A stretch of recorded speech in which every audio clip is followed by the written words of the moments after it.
Salam.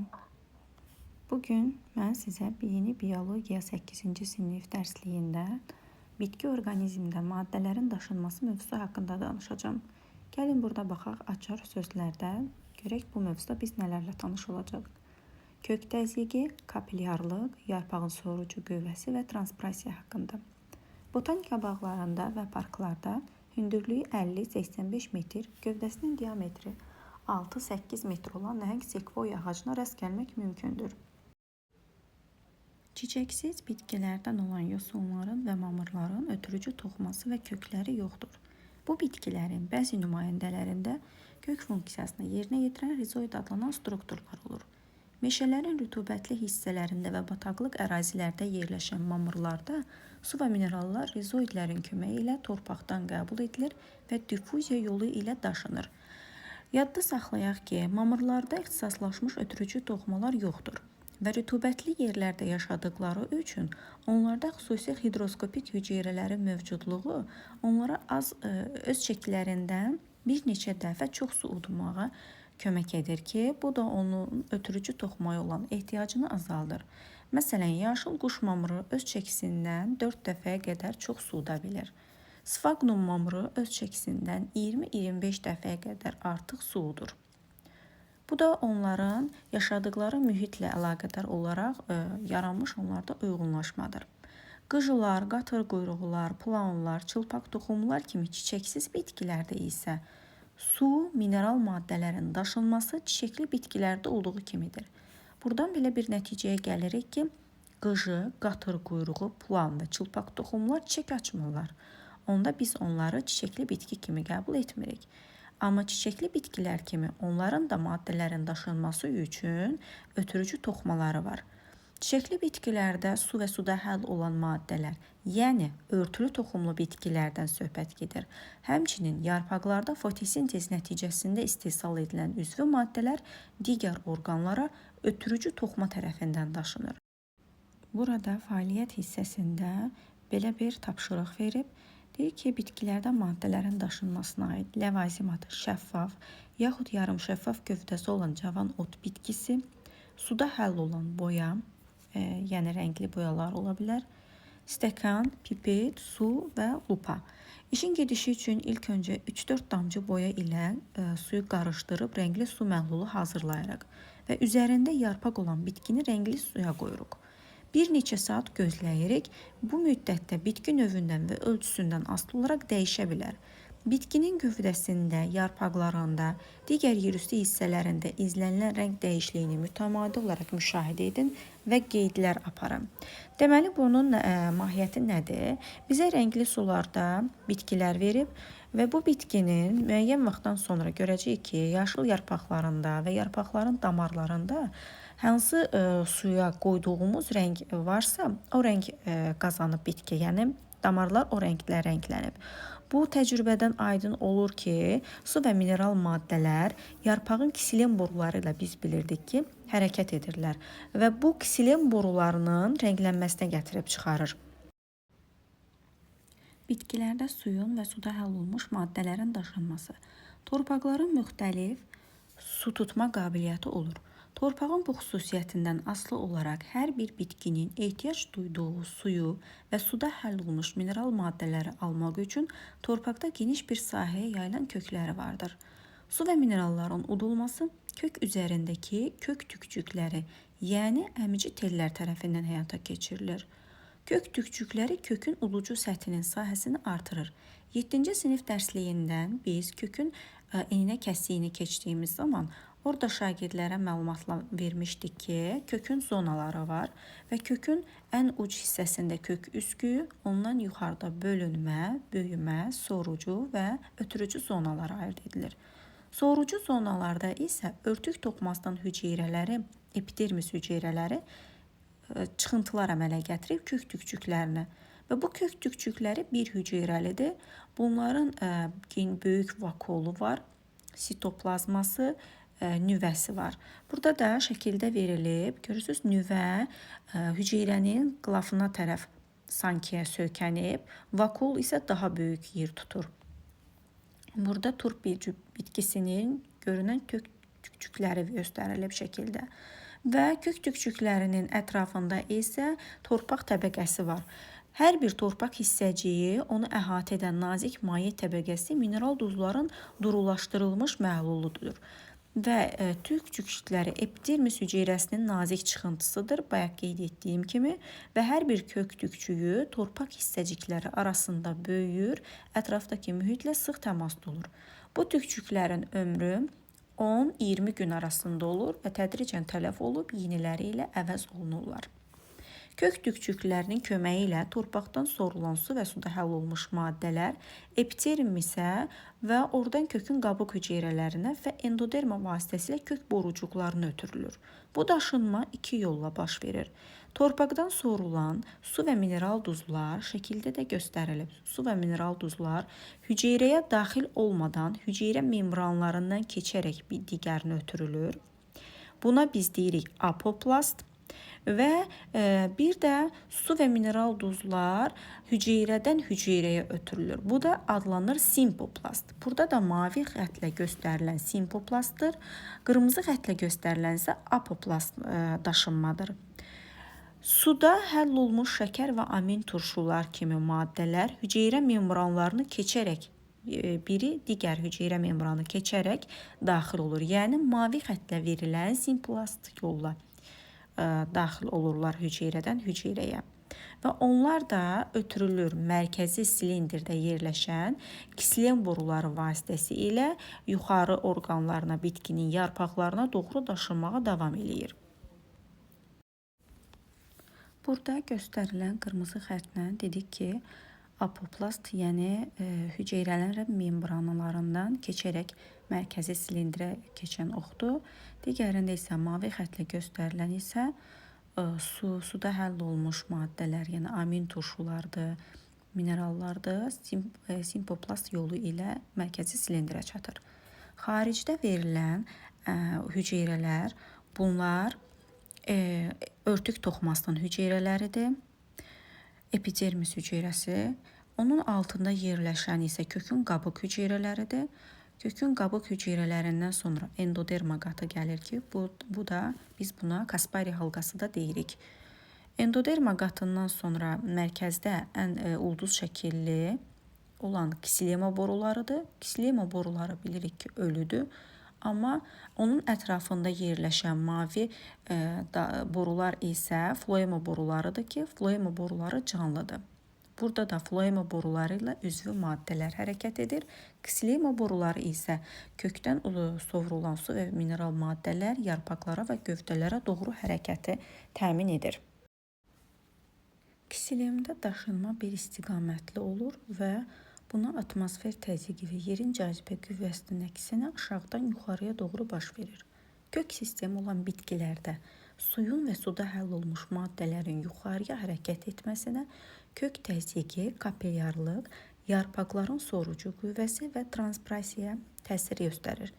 Kök tükçüklərindəki suyun potensialı kökü əhatə edən torpaqdakı suyun potensialından azdır.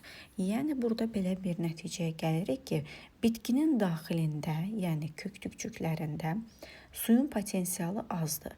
Torpaqda isə suyun potensialı çoxdur. Buna görə osmos yolu ilə su hüceyrəyə, bitkiyə daxil olur. Bitki hüceyrəsinə bu osmos qüvvələrinə əsaslanır. Osmos qanununa əsaslanır. Kök tükçüklərdəki suyun potensialı onu əhatə edən torpaqdakı suyun potensialından azdır. Bu konsentrasiya fərqindən yaranan osmotik təzyiq kök təzyiqi yaradır. Kök təzyiqi torpaqdan suyun kök tükçüklərinə keçməsinə və ksilem boru ilə yuxarı qalxmasına imkan verən hərəkət verici qüvvədir. Bəzi ot bitkiləri gövdəsi eninə kəsiləndə suyun bu kəsilmiş səthdən bir müddət xarici axması kök təzyiqinin təsiri ilə baş verir. Havada rütubət yüksək və suyun sovrulması da sürətli olduqda kök təzyiqinin təsiri ilə yuxarıya doğru hərəkət edən su yarpaqlardan damcılar şəklində ayrılır. Buna biz qutasiya hadisəsi deyirik. Şəkildə verilib yarpağın şəklidir. üçər bir yarpaq verilib. Burada yarpağın kənarlarında ağızcıq hüceyrələri var ki, bunlar hitadorlar adlanır və bunlar suyu qutasiya nəticəsində bitki yarpaqlardan damcılar şəklində xaric edir. Bunlar epidermis hüceyrələrinin çıxıntılarıdır. Və qutasiya daha çox biz pomidor və çiyələk kimi bitkilərin yarpaqlarının kənarında müşahidə edirik. Günəş havanı qızdıranda isə yarpaqlarda buxarlanma artır və qutasiya dayanır. Deməli, yarpaqların buxarlanmasına isə transpirasiya hadisəsi deyilir. Transpirasiyanın artması qutasiyanın dayanmasına gətirib çıxarır. Su molekullarının ksilem divarının səthinə yapışma xüsusiyyəti sayəsində kapilyarlıq hadisəsi yaranır. Bitkinin kisilemi adi gözlə görünməyəcək qədər nazik olan kapilyar oduncaq borularından ibarətdir. Bu borular cansız hüceyrələrdən təşkil edildiyindən suyun hərəkətinə müqavimət göstərmir. Bununla belə digər amillərlə müqayisədə kapilyarlıq oduncaq borularında suyun qalxmasına daha az təsir göstərir. Burada şəkildə göstərildiyi kimi, əgər şüşə boru verib və borunun diametri 3 müxtəlif diametrə sahib boru verilib. Biz baxıb görürük ki, buradan diametri böyük olanlarda suyun yuxarı qalxması zəif, diametri kiçik olanlarda isə rezin boruda suyun yuxarı qalxması daha sürətli olur. Və digər tərəfdən yaşıl yarpaqlı bir bitki verilib. Bunların dedik ki, sorucu zonasında əmici tellər var. Əmici tellər sorucu səthin sahəsini artırır və burada əmici tellər 10-20 gün bir bitkidə yaşama xüsusiyyətinə malikdirlər. Əmici tellər tərəfindən udulan su və su mineral maddələr kökün oduncaq boruları ilə yarpaqlara və digər hissələrinə doğru hərəkət edir. Su molekulları arasında hidrogen rabitəsi var ki, bu rabitələr arasındakı molekullar bir-birilə birləşib nəhəng molekulu əmələ gətirir. Və bu molekulların öz arasında birləşməsinə biz adlandırırıq adheziya, yəni yapışma. Amma su molekulunun oduncaq borularının divarında sürüşməsinə isə koheziya adlanır. Sonra yarpaqlar tərəfindən həmin su molekulları ağızcıq hüceyrələri tərəfindən buxarlanır və transpirasiya adlanır. Bu buxarlanma hadisəsi. Kök təzyiqi və kapilyarlıq hadisəsi hündür gövdəli ağaclarda suyun yuxarıya doğru daşınmasında əsas deyil, köməkçi amil kimi iştirak edir. Yarpağın mezofil hüceyrələrində fotosintez və buxarlanma zamanı su itkisinin nəticəsində osmotik təzyiq artır. Çünki bir bitkinin yarpaqlarından buxarlanma zamanı su itkisi yarandığına görə bitkinin daxilində osmotik təzyiq artır. Osmotik təzyiqin artması onların sorucu köklərinin torpaqdan su və mineral maddələri sormasına səbəb olur. Çünki ətraf mühitdə təzyiq çox, suyun osmotik təzyiqi çox, bitkidə isə azdır. Buna görə də su potensialı azalır bitkidə və buna görə qonşu hüceyrələrdən qonşu hüceyrələrə suyun hərəkəti baş verir. Bu isə yarpağın sorucu qüvvəsinin yaranmasına səbəb olur və kisilemdə köklərdən yarpaqlara qədər fasiləsiz hərəkət etməsinə imkan verir. İtirilmiş suyu əvəz etmək üçün kök tökçükləri tərəfindən torpaqdan su və suda həll olmuş mineral maddələr sovrulur. Yəni, kökün sorucu zonasında olan əmici tellər vasitəsilə həmin su molekulları torpaqdan sovrulur və bu osmotik təzyiqin tarazlaşmasına səbəb olur. Transpirasiya, deməli, yaşıl bitkilər daim davamlı olaraq torpaqdakı suyu udur. Amma udulmuş suyun hamısı bitki tərəfindən istifadə edilmir. Suyun bir hissəsi bitkinin yerüstü hissələrində, əsasən yarpaqlarda, ağızcıqlar və gövdədəki mərciməklər vasitəsilə buxarlanır. Transpirasiya adlanan bu proses bitkini günəşin həddindən artıq qızdırıcı təsirindən qoruyur. Bitkinin anatomik xüsusiyyətləri və ətraf mühit transpirasiyanın sürətinə təsir göstərən amillərdir.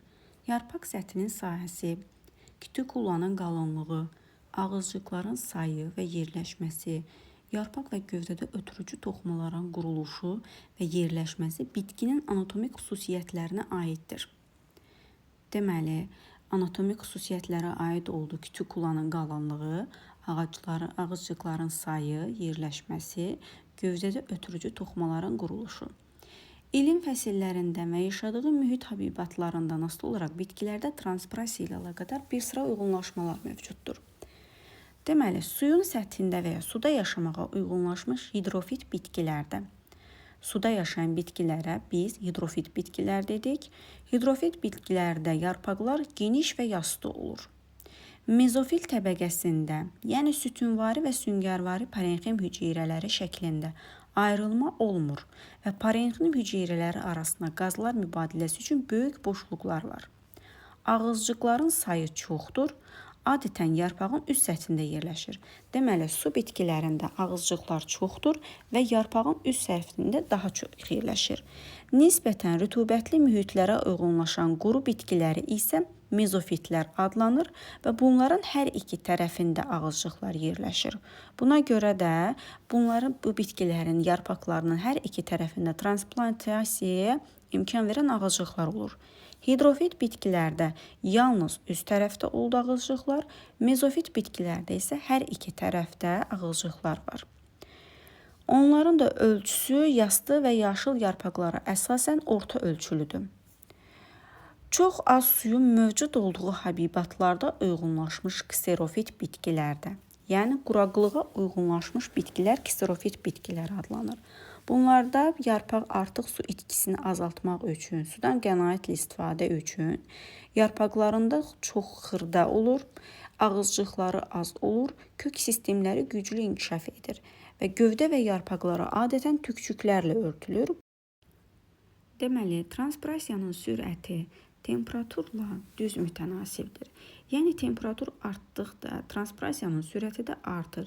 Müəyyən həddən sonra isə temperaturun artması artıq ağızcıqların bağlanmasına gətirib çıxarır ki, ona görə də burada qrafik sabitləşir. Transpirasiyanın sürəti rütubətli havada azalır. Çünki isti və küləkli havada temperatur artdıqda transpirasiya da artır. Amma rütubətli və yağışlı havada isə transpirasiya zəif gedir.